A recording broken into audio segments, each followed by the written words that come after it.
After I sold my agency, I was depressed. When I sold, I was at a point where I didn't know what I wanted to do next, which was a mistake. I didn't like my business partner. I should have had the confidence to buy him out, which I didn't. And I also thought I reached my plateau. And so I was like, well, let me just sell. So then when I sold, I was real excited, right? Like got a lot of money. But then what happens is I went through this depression where I didn't have that significance that I needed. And a business only grows to as high as you grow.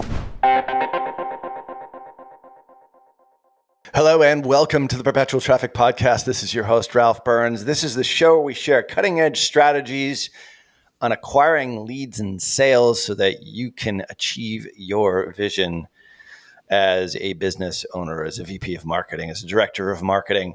And today, Kasim, Aslam, we've got sort of like the OG of the agency world. He was the first person I ever met that actually, I think he's the first person I ever met that actually sold a business. That's that, which I know now you are part of that elite fraternity of agency owners, which is awesome to have. And I know you and Jason have known each other quite some time, myself as well. But if you're a non-agency owner, and I know this is an issue for a lot of folks when I talk to businesses about how we might be able to help them through agency services, their goal is 3 to 4 to 5 to maybe 10 years out is ultimately to sell, right? Now, I know you did that, Kasim Aslam, and maybe you even got some advice from today's guest. So pretty excited to have him on today. Yeah, what I'll say is before Jason Swenk, the global narrative was agencies weren't sellable products. Everybody would say, agencies are generally founder focused and, there's not enough in the way of systemization or scale, et cetera, et cetera. And so agencies, just in terms of the story that was being told to most small agency owners, they couldn't be sold. You could do a lot of things. You could set them up to run on their own, and there could be some mailbox money there for you, but you could never sell your agency. At least that was always the story that I was told. And He was the very first guy in my worldview that did it, espoused it, and I think changed the narrative for the rest of us. So there's a position for him on an anthropological scale as, let's say, a pioneer of the agency space. And hopefully that's enough pandering, Jason. This is the last. You're gonna make me tear up. It's true. Like before you're the first guy I ever know that sold an agency, and before you, everybody's like, "Oh, you can never sell an agency. Agencies aren't sellable." Yeah. Did you hear 100%. that too? Well, I think before we answer that question, I do think that this is not an agency-specific question, too. We might be using agencies today as our proxy, but there's a lot of business owners out there that think, oh, I don't have a sellable business. And I agree with you, Kasim. I was like, there's no way they'd buy us. It's just a service thing. And then we got contracts and they can leave. And like, what's the value? But as soon as I remember, obviously you were my mentor for multiple years, through the coaching program, you opened my eyes to that. So I think there's some parallels, not just in the agency and the service world, but to any business. And that's what we're going to be talking about here today. And you have specifically 8 elements that will assist business owners in creating a sellable business. So I do think all of that, like what you said, Kasim, is 100% accurate. But I think it's more widespread than just the agency world. Correct. Yep. So which tip do you want me to go over first? You want me to go over the elements or what you which do? Which bombs am I going to drop for? How many of these fuses do I They've need been holding me back from telling you guys value. It's driving me crazy. I know. In our pre-record, Jason just wanted to start the podcast just immediately without any introductions or anything. Yeah. He's just so full. He's so full of it, really. Just it. I won't tell you what I'm full of. All right. So before we get into the 8 elements, which, trust me, are going to be worth it for you to listen to, non-agency owner or agency owner, we all get inundated. I don't know whether it's just because I have CEO title in my LinkedIn or whatever it is, by solicitations on every messenger platform known to mankind. And it's so frustrating because there's so much of it. You, however, have another way, maybe leading into that today's nugget. You've got some way in which you can avoid annoying people and actually getting them to pay attention to you. Well, it's how to not be the annoying person, right? Mm. So we all get that email, "Hey, can I send you a video? I created a video for you." I'm like, "Well, if you created the video, you would have actually sent it to me." And I used to get really frustrated. I'd be like, "Well, send me the video and let me see the timestamp of when it was actually created, because you're starting our relationship lying to me, which I don't appreciate." Right? And so like that's how I'm thinking. But that might be my northeast body coming to me, right? Like you It know is. that, Ralph. It's okay. Right? We get frustrated pretty quick. Yeah. And then I started thinking, going, what is going to get my attention? And still no one's ever done this. So if you do this, I think you're going to crush it, or for your salespeople to crush it. Now, if this person sent me a video that was helpful, not like, "Oh, I checked out your website, it's not ranking, check out these keywords," whatever it is, but give me some really good advice. Treat me as I'm your client already. I'm already paying you to be your top client. So you send me a video that gives me really good advice. I'm like, okay, cool. Now, where people make the mistake, some people do this and they may be listening and going, "I already do that, Jason." And then their second email to them is, "Hey, did you see my email I sent you?" That's the mistake. I want you to send a second email, totally different, another piece of advice. And then next 3, 4, 5, I want you to do it 10 times. If you send valuable piece of information custom to that person, specific, you did the research, and you do it 10 times like they're already your clients, there is no way that they're going to ignore you. Dude, that's brilliant. You know who does something like this that was on this show is Dmitry Smirnov. Do you know Dmitry? I do. Super bright dude. He runs like all the Wolf of Wall Street's traffic. Dmitry has it can be 10 to 15 pages. He does this 10 to 15 page full on like audit / action plan. Now this is the interesting part. He prints it. He prints that shit, snail mails it, and then emails it, and then continues to follow up, but doesn't follow up with like, "Did you see my thing? Did you see my thing?" Like follows up with value. Yeah. And what I love about him is he's identified, he does it too. He goes after his dream 100. So he finds his 100 clients and then goes to this really specific niche. That's really sharp. And you're absolutely right. Like, how could that not work? But you know what, Jason, is too hard. Like that actually requires real work and real effort, and people aren't willing to do that. Well, correct. And that's why it stands out, because all these people want these silver bullets and these things that you can, just go, "Hey, hey, buy this course and your life will magically turn into sunshine and rainbows and gold will fall from the ceilings and you'll be printing money." Like that shit doesn't happen. You have to really think about who is your target 50 list and have people do targeted research for them. Like I always loved the story of, Gary Vaynerchuk when he had Wine Library, where, he constantly monitored people on Twitter to find out what they loved. And so he found out this one person loved this particular athlete on the Jets, and he sent him a signed jersey. What he found out later was that person actually was a huge wine dealer or buyer. And he used to buy millions of dollars of wine from this one facility and was like, "I'm going to buy it from you. You took the time in order to, do something no one else is." I think so many people go wide and shallow as opposed to narrow and deep. And I mean, we all get these. The ones that I actually do respond to are the ones that are, they provide value. Like, for example, I get the video one all the time. But there was one where I was like, "Hey, if you don't have time to watch the video, here's the TLDR." And it didn't tell me everything, but at least it gave me, some indication as to what was in the video. I didn't watch the video. I read the TLDR. And then I got another video and then another couple of follow-ups, and it was kind of cute and it was sort of funny. And he sort of knew something about me. And I was like, "All right, let's set up a call." But it took like 5 touches at least. And I think that's the exception to the rule. I have never gotten what you're talking about. And I think that's the reason why so many of those end up in the trash. And think about, you could all do this. Let's say you picked 5 clients a week to reach out to, right? And you had your team do the research and figure out, here are the 10 things they need to do better. And then in one day, you can create all 10 touch points. And then what you do in that first video is going, hey, Ralph, I'm going to send you 10 strategies. And these are custom to you. And you show them. And here's the first one. I just want to provide value to you. And if I can help you out, and now you've set a tone. Oh my God, this guy's going to send 10 videos and you make sure you have to make it custom to them every time, not like that AI custom shit, right? But dude, that AI stuff's starting to look pretty good. It is.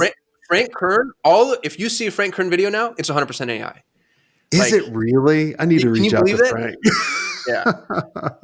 Of course it is. Of course it is. Yeah. He's always trying to find the shortcut. I've always loved his stuff. I actually owe a lot to Frank. After I sold my agency, like I told you guys, I was depressed, or I don't know if it was on the pre-show or whatever, but I was depressed after I sold the business, and I went to a Tony Robbins event, and they made you walk on fire. I left after the first day because I was like, I can't do this high five shit. But they gave us Money Master CDs with Frank Kern, Jeff Walker, a number of different people, and they showed me the direct response part of the agency. And I was like, oh, that's cool. So I owe a lot to Frank. If you can stay on one thing at one time, Frank is brilliant. Oh my God. Yeah. We always joke about that. Like, he's like, squirrel, pig. Squirrel. Oh my God. Ladybug. Rhinoceros. Wow. Look, antelope. Yeah. Grant Cardone. Frank. Oh no, that didn't work. Wait, too Can low? I speak for Is that a low blow? Was that hurtful? that is a little bit of a low blow. He doesn't That's listen kind of to the funny. show. Frank would laugh at that. No, he wouldn't. Maybe. He'd be like, "That's funny," but Frank's AI would laugh at that. That's- Frank's AI would interpret that was a joke and then adequately laugh. Yeah. Do you remember his ads in like a robe? Like he would have like a robe. And Dude, how about the wife beaters he'd wear in that weird base? He's in this $30 million house and he chooses the one room that looks like a prison cell to shoot all of his videos from. Yep. It was the weirdest thing. But you know what? Weird is it worked for him. Like he just pulled it off. Yeah. Yeah. I'm still kind of upset that he blocked me on text. But anyway, aside from that, Frank, if you're out there, I'm here for you, buddy. Reach out. Anyway, we are going to be talking today, not just about like that tip alone. You could stop Perpetual Traffic and say, I'm going to go do that today. And that'll make you a lot of money. I swear to God, it's just all about effort. And people give up. It's like you start a podcast or a blog. What is it? Month 2 or 3 is typically where you give up. Yeah. And it's for most, it's like, I'll send one video and that, did you watch my video? Did you watch my video? That is not a sequence. So do not do that. Do not send any of those anymore if you're listening on Perpetual Traffic. But this is the work. And if you do choose the right types of customers, you don't have to go really, really wide. You do have to go narrow and deep. So super cool there. Make sure that you do watch us over at perpetualtraffic.com/YouTube. Our YouTube channel is growing like a weed. As I look out in my lawn right now, there's lots of weeds out there. Almost as fast as weeds are growing in my lawn here in the fall. Today's conversation with Jason Swenk is going to be not just to agency owners, but if you are an agency owner, obviously this is going to be relevant to you. But for any business owner who is looking to create a business that is ultimately sellable, this guy knows what he's talking about. He's done it. He's advised me. He's advised Kasim. We're going to get to that right after this quick break.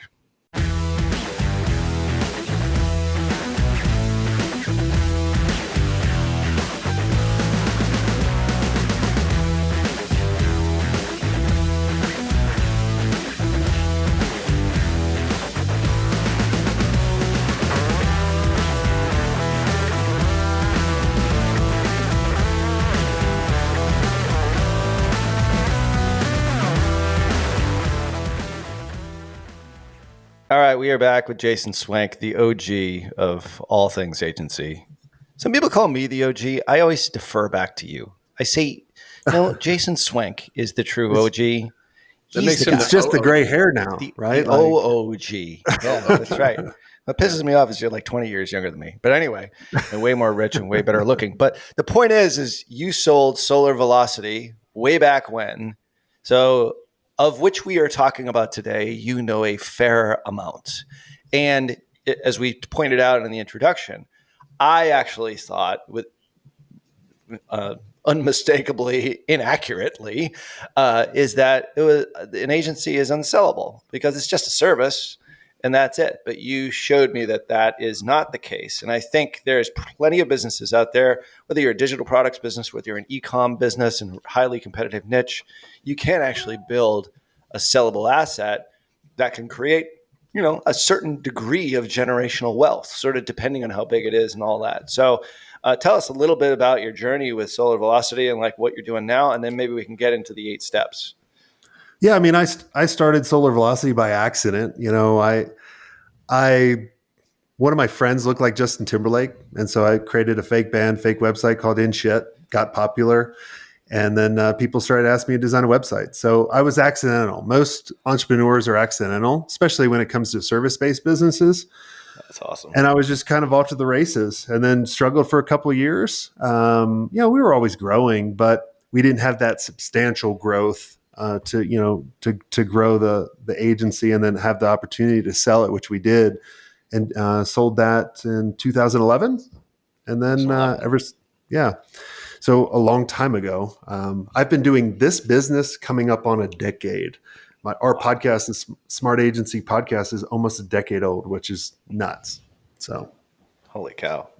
Yeah. So you sold in 2011, but then you stayed on as part of the earnout equity, like how structure, you don't have to talk about exact numbers, but how did it kind of work? Like in that deal? So when you sell a business, there's so many different things that are going on. So we had a substantial cash buyout, but then we also had an earnout, which those are usually designed for you to lose. And I'll give you guys a tip when you guys do sell or have the opportunity. And this was told to me not too long ago. And I tell all of my our members this now. I'm like, don't forget about this. So I'm just going to tease it, like kind of I'm taking your guys' lead on that one. So we'll tease it, tell you in a little bit. But we had a cash, and then I had equity in the company as well. And then we actually had a role in there. So I turned into an employee, which is never a good thing, I think, especially when you're doing it for 11 years and you're like, I'm not going to do it. So, but that was the structure of the deal. To go back to the earnout, earnouts are designed to lose. I always tell people, be happy with the cash that you get up front, because most of the time earnouts you're not going to get. But here's what you can do is say, we are not going to tell anybody other than our internal team that we were sold. You are not going to have any control of our company until everything is paid up, including the earnout. So I have the opportunity to hit my numbers, because the company buying you, they'll say they want you to hit the numbers, but a lot of times they'll be like, no, we don't want to pay out millions more. And so what you'll do is you'll put in the stipulation, you do not take control until everything is paid. And if you can't pay the earnout and I hit the numbers, I get the company back and I keep the cash. So for everybody thinking of selling, make sure you put that in your deal. I'm skeptical of that. Unless you're in a bidding war, like that's a big ask, at least in my experience talking to these That's people. The first ask. Okay. The second one. It's a good ask, by the way. It's a good ask. Yeah. Ask for whatever you want. If you want to learn how to fly, there you go. But what they'll probably agree on is you'll have the option to buy them back at what they gave you on the cash. Mm-hmm. So you keep that cash, you keep investing that, because it's usually over a year to 2 years. You invest that. If they can't do it, your company's like, if you hit the earnout, you're already bigger. So your valuation just went up anyway. Right. So hell yeah, you're going to buy your company back at a discount. You've already made interest on that money, and you haven't told any clients. No one from the outside knows about it. So it's like it never happened.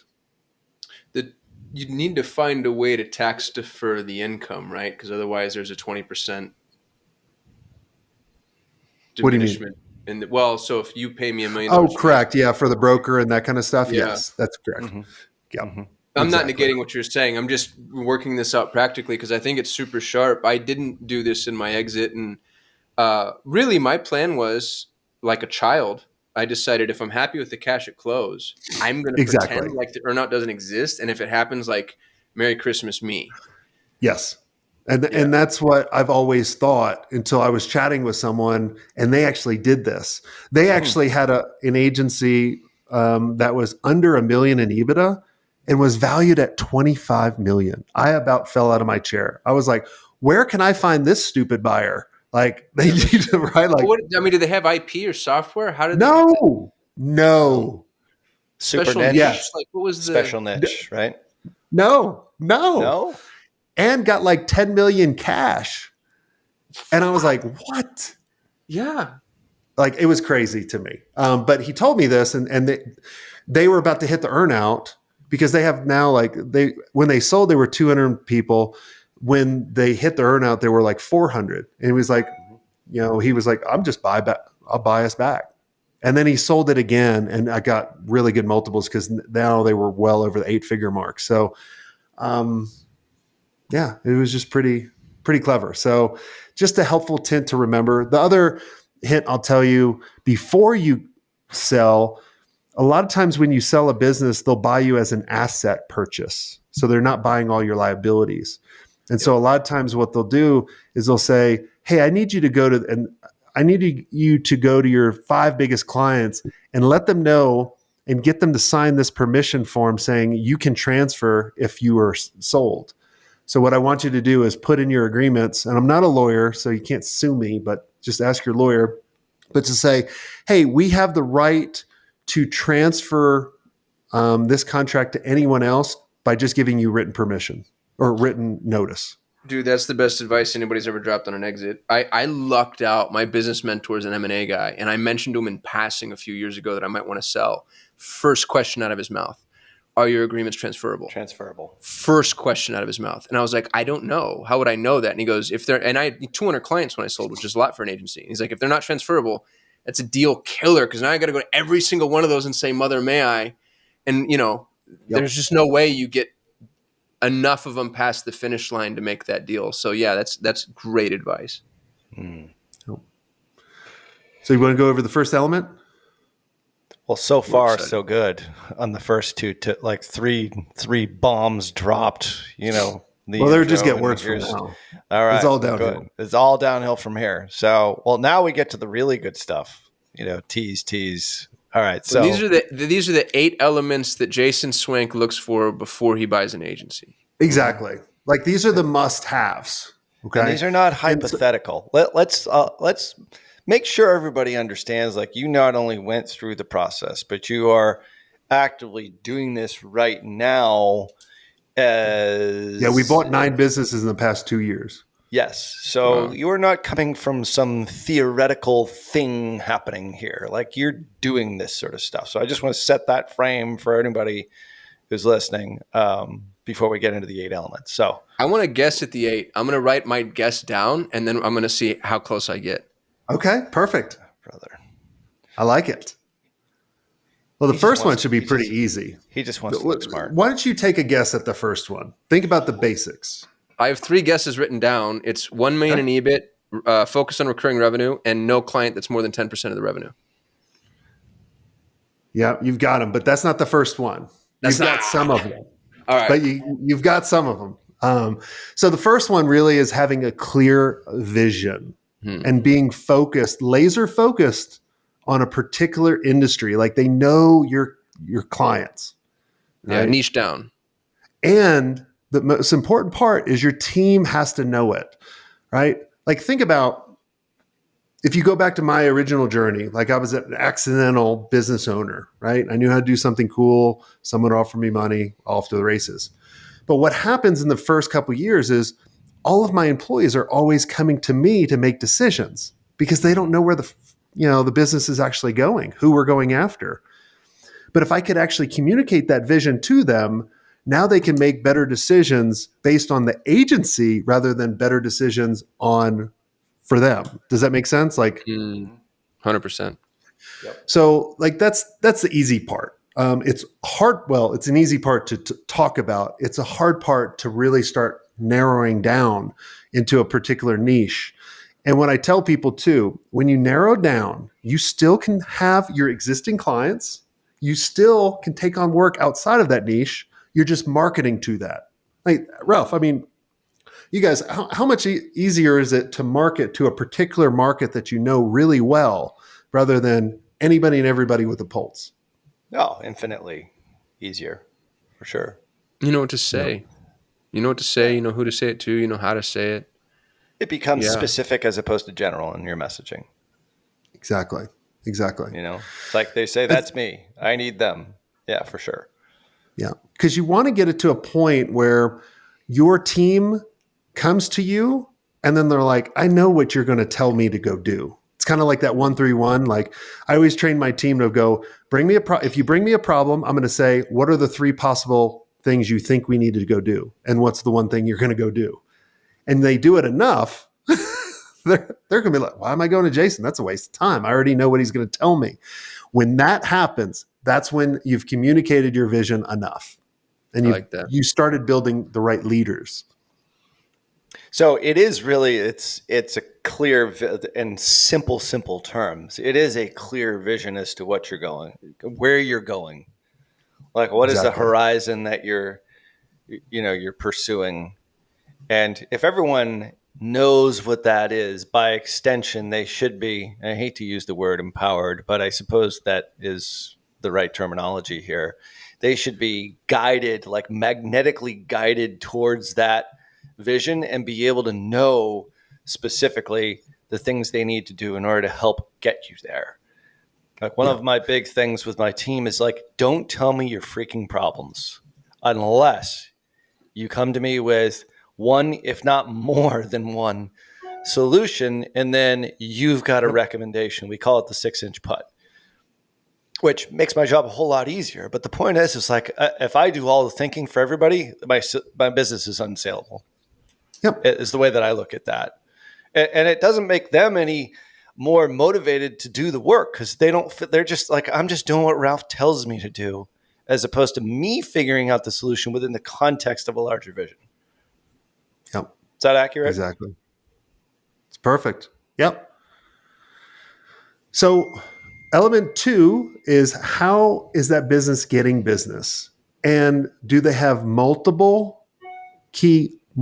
channels where they're generating business? Not referrals, not one, because one can go down and you're screwed. Like I always joked with you going, if Facebook ever goes down, like, what are you going to do? Like, well, I have multiple channels. We do all this. It did. And it did. I know. We got screwed. Sorry, Rob. Yeah. Exactly. The inevitable happened. Yeah. But it came back, oddly. Exactly. It has. Exactly. So we want to have those multiple channels. And then I'm asking the question of going like, how can I, when I look at a business too, like how they're getting business, I'm like, how can I build more from these channels? How can I increase the clients? Are these channels reliable or not? Right. Like, and I look at kind of 3 channels. You want an inbound channel? Like, how are you getting people to come to you? You want an outbound channel, like going over that strategy that I just told you about. Right. And then the last part is strategic partnerships. And this is something that people don't really do a lot of times, is think about what are the technology companies going after your audience? What are the associations? What are the publications? What are the conferences? What we did at Solar Velocity, we became one of the best partners in the world for Microsoft when they had SharePoint. We did the same thing with Sitefinity and other divisions within Microsoft. But we did it at a time where they would listen to us. You can't just go, oh, WordPress or some technology already there. You have to kind of find that up and coming rising a little ahead of you that you can make them look better. So like when we would go to Microsoft, we'd say, hey, we took your software and literally made it even better with what we were doing. And then they started promoting the hell out of us. Does that make sense? A business that says, oh, we get all our business from referral. That's a ding. That's a huge ding. It's a huge ding because it's not a machine. It's not reliable. soon as the business owner goes away, Correct. huge red flag for you. Yeah. Huge red flag. So the third ding, and sorry if they can't take the dings out. Like I have my annoying neighbor I have the worst neighbors. If you guys want to check out a funny podcast, I actually created Crazy Ass Neighbors, crazyassneighbors.com. And this neighbor keeps texting me like, I literally can't stop this dinging. Like, stop fucking dinging. Oh my God. But you live on a mountain. I know. This is like a mountain man neighbor. This is what happens when you live on a mountain is you get mountain man neighbors. You got mountain man weird neighbors. That's what happens. Right. It's very, very strange neighbors. But dude, you weren't kidding. I'm on Crazy Ass Neighbors right now, and this is a real site. I told you. Yeah. Like, listen to the first episode, and you'll be like dying laughing. Like, that really happened. And I do have a $3,000 Sasquatch that I bought to piss off my neighbor. Nice. We're gonna leave links to that in the show notes just to just to get that out there for you. Yeah. So do you want to go on to element 3? Element three. Bring it on. Predictable revenue. Think about when someone's buying your business, we want that predictability. So you can't have month-to-month contracts. I don't want you to have 30, 60-day out clauses. You have to think about, how do I make my business predictable? And you want it compounding. If your business is selling mainly projects or it's like one-offs, that's not very predictable. Even though you have a big pipeline, I want that compounding interest on those clients. So if I get 10 clients this month and then I get 10 clients next month, well, I should have over 20, like continuous.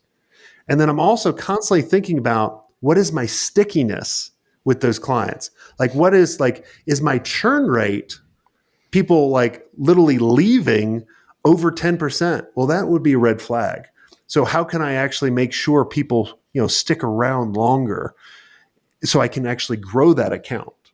So in the agency space, let's just talk about that. So the month-to-month contract is sort of the de facto model, like for many, many, many agencies, because so many customers come on board. They're like, all right, well, I don't really trust these guys. And I mean, there's plenty of businesses out there that agency shop. Oh, that you're my 7th agency. Huge red flag for anybody who's in the agency space. But the point is that locking them into a longer term arrangement is sort of nirvana for any service business. Let's not kid ourselves. And SEOO comes from like the service-based software business. So it's like everything was longer term contracts, but after an initial period. And that's typically that's how we do it now. But the point is like, how do you get through? Like, what's your recommendation to be able to get to that point? Because that is predictable revenue. And then if you can solve that, you might not even want to be in the space to sell, because that's exactly pretty darn good. So it's all about changing your offer. Most service-based businesses, their offer is this. Hey guys, my name is Jason and I'm really cool. I'm the best at this. Will you marry me? Well, no. Like, are you going to go up to your significant plane? So I'm sold. I'd buy that. I'd for a mountain and plane, I'd be Mrs. Swenk. It's a small plane. I just want to live in a plane. Jason, is how high it flies. That's right. You want to be the Mile High Club? Live in a mountain. I want to live in a mountain and drive ATVs all day. That's what I want to do. So yeah, I'm in. But you have to change your offer. So what I always tell people is you have to build this offering ladder, and you have to think about, how can you make it an easier decision, which is less risky for that person that's going to engage with your agency or business. So if you think about what's the first couple things that you need to do when you sign up a client, I want you to back that out. Think about if you could meet with a client for an hour to 2 hours and just charge them your time. And that's what I call a foot in the door offer. So like, for example, when someone would come to me about a lead generation problem, I would say, okay, cool. Let's talk a little bit more about the problem, where you're trying to go. Like, I'm trying to separate where they're at, where they're wanting to go, and what's the gap. And then I'll position the foot in the door. And I'll say, hey, based everything what you told me on this, I really think we should get together for an hour to 2 hours, and let's build you a lead generation blueprint. On this blueprint, there's 3 possible outcomes. You'll love the plan and you'll go execute it yourself. If that's the case, I wish you luck. Like Frank loves to say that. Number 2, like that's the exact wording that he would say. Number 2, you'll love the plan, which is the most common, and we'll work together and we'll talk about that. Number 3, you hate the plan, I give you your money back, so there's nothing for you to lose. What this will do for your business is it will tell you who's serious. You'll close people 1,000 times quicker, and you actually close more of them. And then what you'll do from that foot in the door, now you'll meet with them for an hour. And here's where most people mess up. They try to, like, this is something that they used to give to the prospect for free. Now you're charging for it. So they try to over deliver, and then you confuse the hell out of them. But what you have to do is you're just looking for one little thing where you can actually help them. So like, let's say it was on, I had a client that had a $5,000 a month retainers doing SEO, and he would hold his clients on for like 6 months, and then they would leave. So basically making $30,000 to $60,000 a year per client he would sign up. I said, let's do a $2,500 foot in the door where you're going to meet with them for that hour. That foot in the door is designed to them to find a problem, to sell a project. And so I asked the client, I said, how long would it take you to show and demonstrate results to your client? 2 months. Cool. We're going to do a 3-month project to give you some time. So we're going to charge $15,000, which is 5,000 times 3, right? We'll charge them $15,000. But at the end of the month 2, before month 3, when they start seeing results, that's when you're going to position the 12-month retainer. Now, remember, he was charging $5,000 a month, only keeping them for about 3 months, 6 months, right? So they were not making much money. Now that he's built trust, shown value, his retainer went up to $9,000 for 12 months. That's over 6 figures per client. That's reoccurring, predictable, reliable. So it's all about changing that offer to make it easy for them. And you'll also see the bad, like it'll help you get away from the bad clients, right? Right.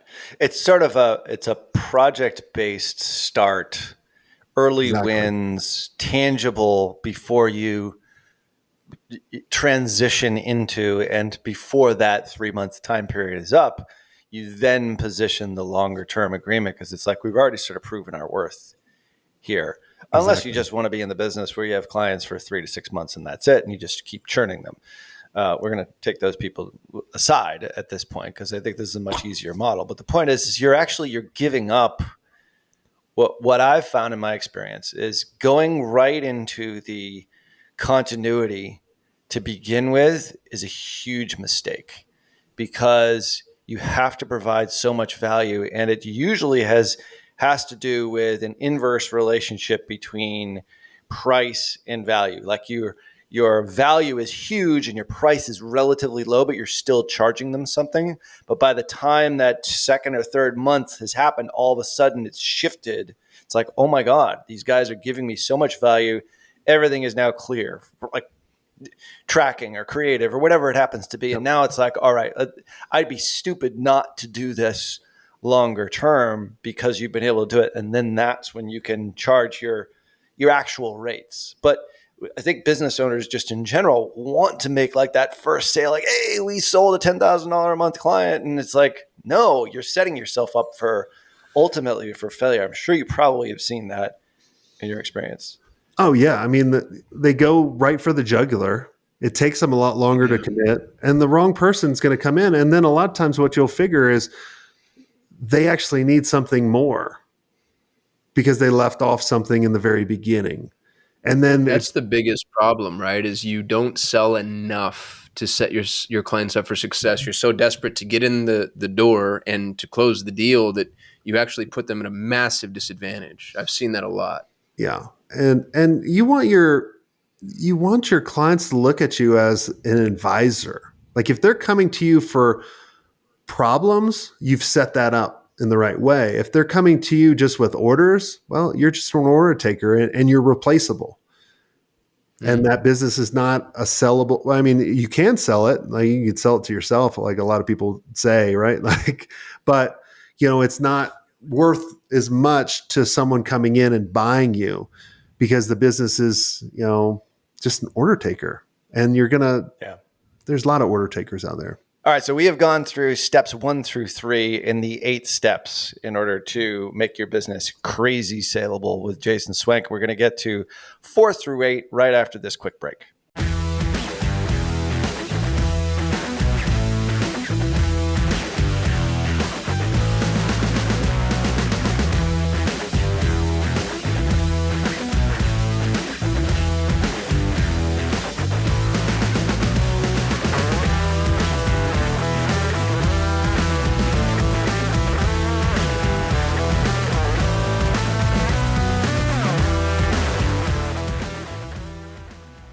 All right, so steps 4 through 8. So 4, you nailed it right on the head, a diverse client base. You cannot have a majority of your business in one whale, because if you lose that whale, that's a big risk for you and for the buyer. So if you want whales, have a ton of whales, so those whales actually turn into dolphins. I don't know. I'm just making this shit up now for going to a dolphin. Or if you want a bunch of minnows. Killer whale technically is a dolphin. That's I what I think so read. too. Yeah. All right, smartasses. Like, yes, just smaller version, a smaller whale. How about just a bunch of killer whales? Oh yeah, that'd be cool. Yeah. We've destroyed this analogy. There's no redemption. They've already tuned out. The biggest they're thing over to is don't have school. more than like 20% into one client. That could be really risky. The next part is making sure the business runs without you. You should not be in sales. Is this number 5? This is Are we number on number 5 yet? This is number 5. You want to have good operators for marketing, sales, and delivery. If you're in any of those, and you have to be, and this is the key. If you have to be in those, you have to change it. If you're in one of them because you love it and you like it, perfect. Like if you want to add color on sales, cool. I always loved being on the first meeting of the creative. Like I didn't have to be, but that gave me energy, so I did it. And you want good operators. Here's the way to identify a good operator or a bad operator. A bad operator is going to come into the business and they're going to create a shitload of systems, and they're going to be like, why is not everyone getting their stuff done? Like they're constantly adding stuff. A good operator is taking away, where the owner and the other people are like, man, I have a lot more free time. I have more freedom, right? You want to have those operators in there that are kind of coming in. If you have 8 systems, they're going to make it down into 3, and they're making things easier. That's like, you have to have good operators. So like when we look at a business, if you don't have good operators, nope, because the owner is going to check out. Simplification, really. Oh my God, so true. Number 6 is profitable and growing.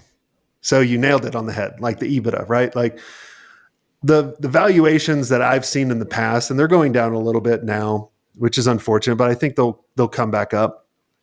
If you're under $1 million in EBITDA for a service-based company, especially in the agency, you're normally worth 1 to 2x, which is not much, right? Like you're like, why would I sell it then? But if you can get over the $1 million in EBITDA, it's anywhere from 4. I've even seen 8 for some of our clients that we've helped. So, and then you get over the 3 million, it's another, and then you get over the 8-figure, it's another level up. So you want to be highly profitable and you want to show growth. If you can't say those show growth, again, because I think that's super important, because you're talking service-based businesses primarily here. So I all of a sudden daydreamed about 1 to 2x on software companies who basically have no EBITDA in a lot of cases, but we're really talking service-based businesses. So under $1 million, 1 to 2x. Over $1 million, can you just go through those again? Yeah, anywhere from 4 to 8, but the average is around 4 to 6. And then 3 million for agencies is another step up, where you can get to maybe 8 to 9, I've seen. And then once you get over the 8-figure mark, you're looking at 10 and above, which is a pretty big jump. So I was told by someone I trust, and this was when I sold, which is last year, almost exactly a year ago, that if I got to 5 million EBIT, he could get me a 13x. Yeah. Yeah. I mean, Now I'm a Yeah. hyper specific niche, obviously, but God, was that tempting? I didn't do it. I sold anyway, and I took a pretty substantial pay cut. But I wanted the cash. But I just thought that was, what a chasm that is. I mean, double the multiple basically. 5 to 10 yeah. I seems mean, like it's a sort huge of the step up. magical mark. It's where the multiple expansion really starts to occur. It's 5 million plus. Right. You'd still agree with that even in today's environment? Look, a business is worth whatever you're willing to sell it for and whatever anybody's willing to buy it for. Like what I just went through, kind of those multiples, that's just kind of the average. That's what I've been seeing. But you can have it all across the board. It could be, very different. Right. It goes back to And that one I obviously told you that software got like a companies- 20x. Right. Like there are unicorns in there. I've talked to a number of them who have gone that way, and then others which are less. So it's like somewhere, right in alignment. But I do think it's important for people to remember, like these are averages, of course, but there's so many different factors that go into that. That could be a whole show unto itself. Maybe we'll have to do a show on that. Yep. So tip number 7. Element number 7. Element number 7.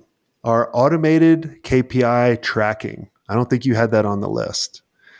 I did not have that on the list. Did not have that on the list. Automated KPI tracking. So it's like a dashboard. Dashboards. Where you can go and you can see the health. Yeah. Like you want to be able to make quick decisions. You want your team to be able to make quick decisions rather than saying, hey, how are we doing on the conversion rate of our sales appointments? If you have to go look it up or someone on your team has to go look it up, well, we don't know. Or what's our show up rate for people attending our webinar? How many are we selling actively a month? Like these are the KPIs for sales. Each department, each operator needs to come up with these and have them automated. So at any time we can look at them going boom or ding whenever those annoying neighbors are texting me.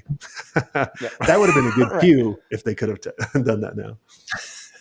Yeah, 100%. And, having them for each individual department, like we're working on right now on our production department, like how many customers are we achieving their vision? Like vision dings, so to speak. But the point is like every department needs to have its measurables and it has to be visible. And there's ways in which to actually show this and create it. We use Gecko Board, just dropping a hint there.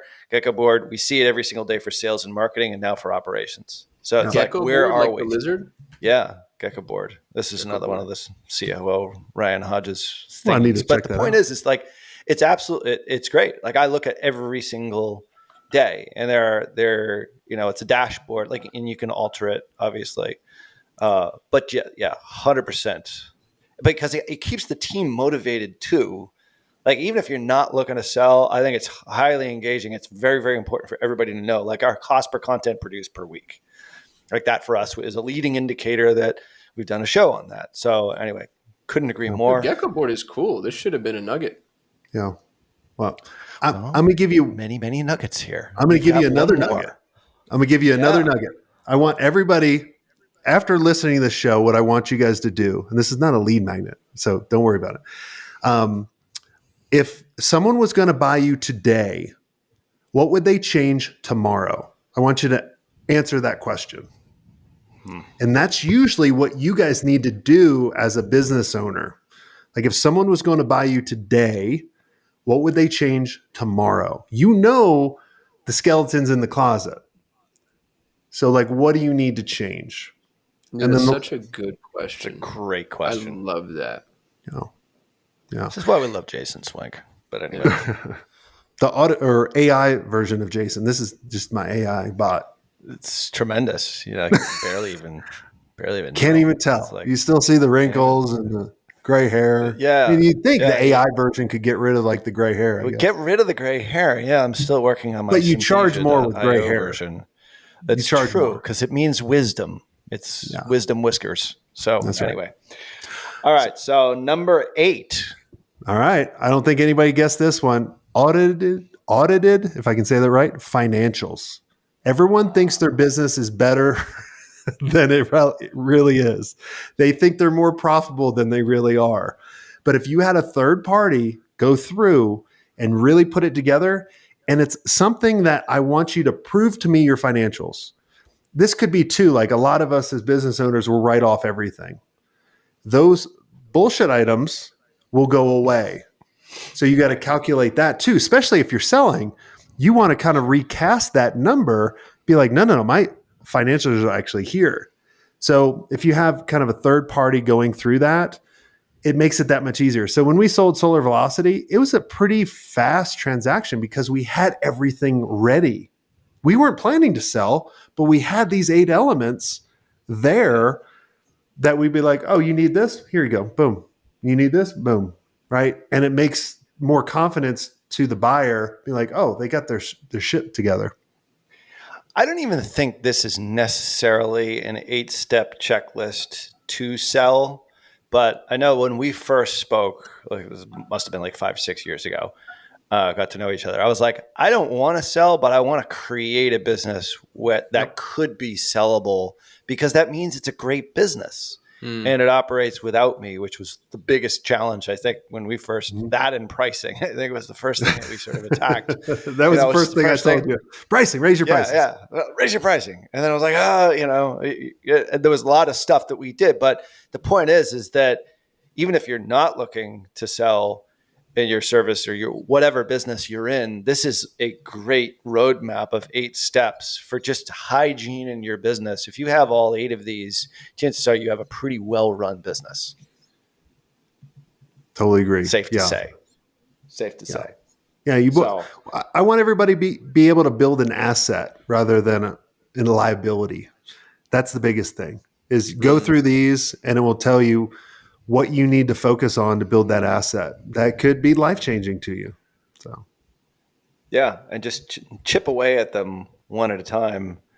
And I know a lot of agency owners, for example, like have retention issues, have attrition issues, which is really sort of combined in a couple of the different tips here.